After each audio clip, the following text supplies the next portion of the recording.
Welcome to A Moment in the Word, a weekly study from the King James Version of the Holy Bible. Brought to you by Living Word Bible Church, United Kingdom.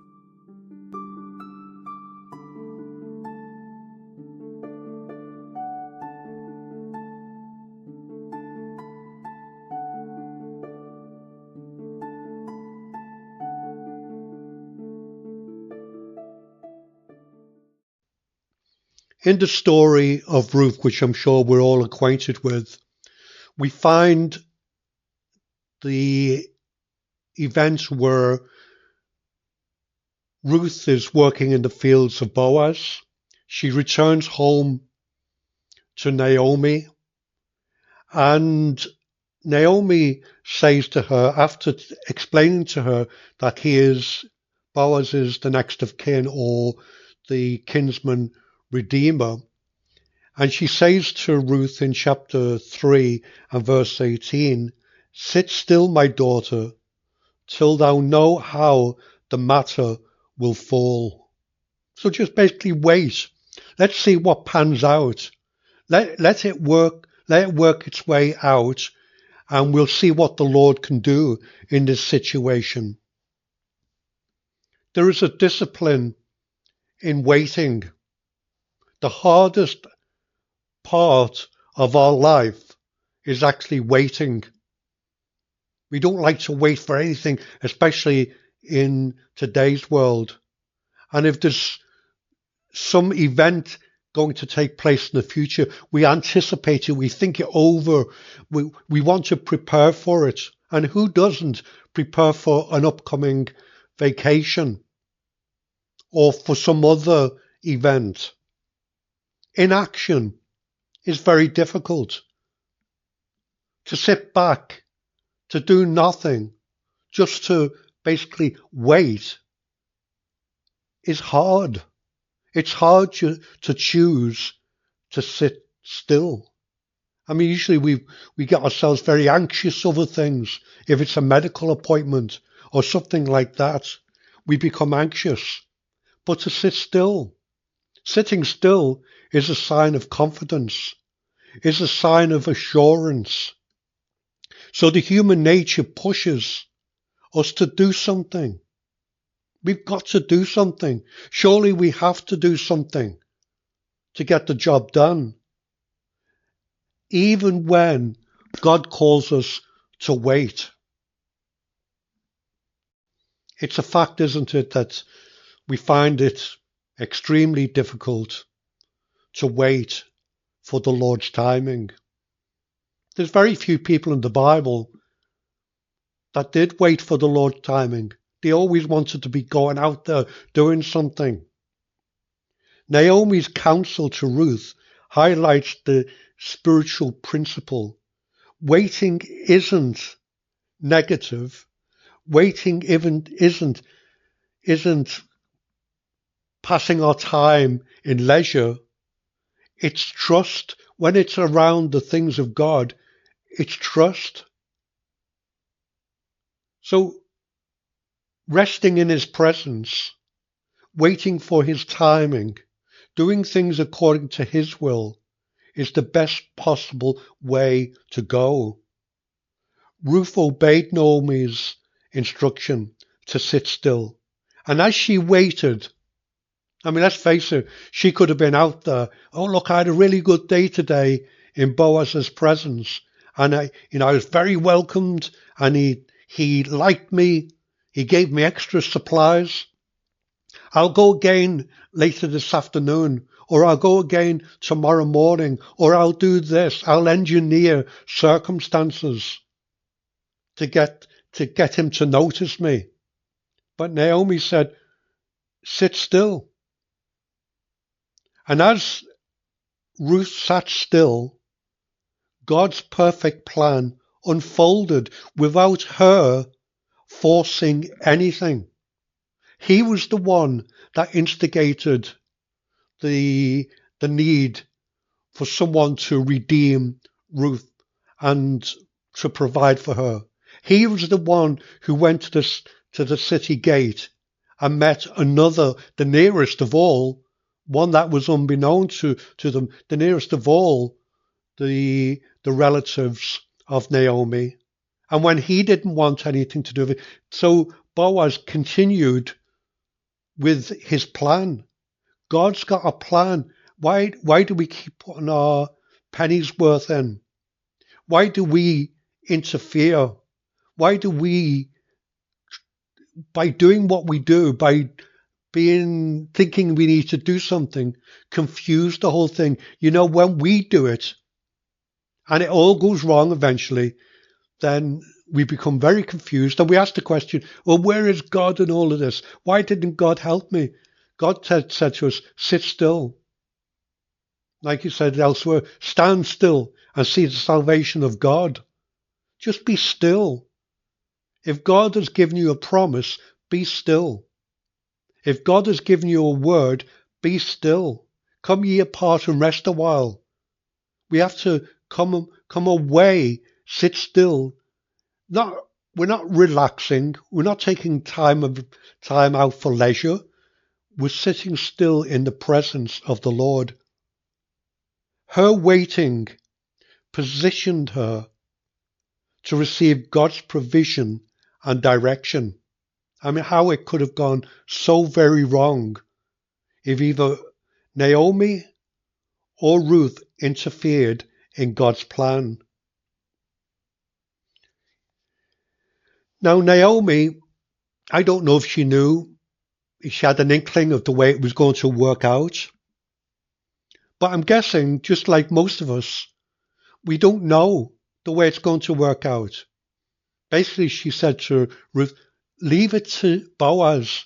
He will sort the situation out. He won't rest until he has sorted the situation. So when we don't know what to do, it's better to do nothing. It's better just to sit still and wait for God to do his work.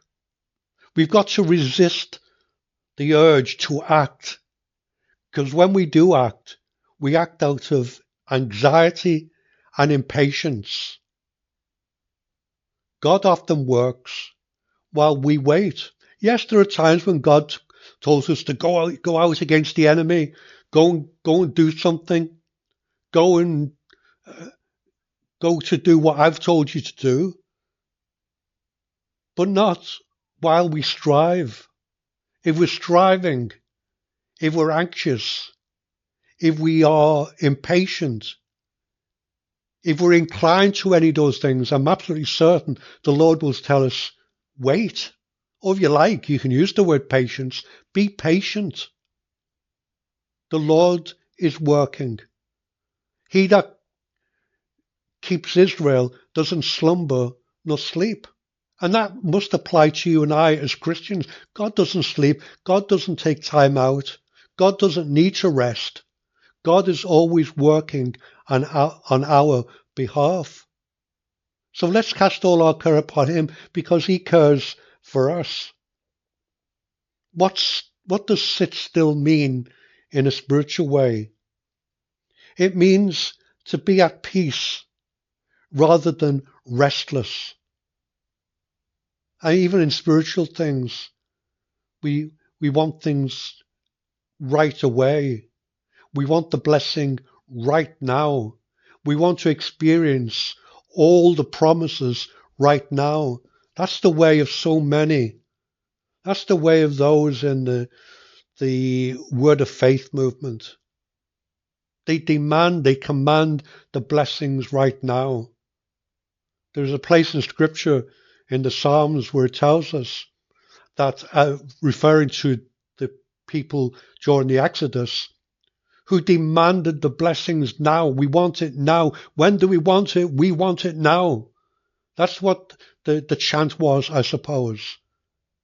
And they got it. God gave it to them, but leanness was sent into their hearts. They became spiritually weak. And of course, many of them were destroyed in the wilderness. Getting everything now isn't always good for us. In fact, I don't think it's good for us at any time. but God will give us exactly what we need at the right time and in accordance to his will. All we have to do is sit still. So while the people of Israel were anxious about food and drink, they could do nothing about it. But what does the Lord do? He sends quail, he sends water, he sends manna. What could Ruth do about it? Ruth was a foreigner. She was at that point the lowest in society. She was a nobody. But when Boaz got the work done, when Boaz went out and did what was right, then she moved up. Instead of Ruth trying to be the top dog, the top person in the land, the one who God is going to use the most, she was at the bottom, a foreigner. And look how she was elevated to the place where she became the wife of Boaz, eventually the one who would give birth to Obed and then David, and eventually Jesus Christ would come from her lineage. What a fantastic, what a great promotion she received, and all because she sat still. The greatest blessing that anyone could receive, apart from probably Mary, the blessing of being the ancestor of Jesus Christ. You see, it all comes to her because she sat still. What great things the Lord can do when we trust him and sit still. Trust God that he's working behind the scenes. He's doing his job. He will bring it to pass. Allow God's timing to unfold instead of trying to control the outcome ourselves. Sit at the feet of Jesus like Mary did in Luke chapter 10, 39. That's the positive posture of learning, listening and resting in the Lord. To inquire after his word, to let the scripture guide us in our daily lives and our daily steps, to seek his face in prayer. Waiting becomes the communion, not the strategy of our lives. Withdraw from the world's rush. The world is hurrying towards destruction, but the believer should walk at God's pace in their lives. Few people today truly wait upon God, but those who do, they have clarity of direction, peace of heart, they align themselves with God's will, their strength is renewed, but they that wait upon the Lord shall renew their strength, they shall mount up with wings as eagles, they shall run and not be weary, they shall walk and not faint. Isaiah 40:31. So take deliberate time to be alone with God, not with the rush and the turmoil in the world. Be quiet in your heart. Come into the presence of God. And not only come into the presence of God, trust in his timing. Understand this, that he always knows what is best for each one of us. So basically, sit still and see what God can do. Let me close with a verse from that wonderful hymn. Be still, my soul. The Lord is on your side. Bear patiently the cross of grief or pain. Leave to your God to order and provide. In every change, he faithful will remain. Be still, my soul. Your best, your heavenly friend, through thorny ways leads to a joyful end. What wonderful words. All we have to do is sit and wait, and we're going to see what God can do.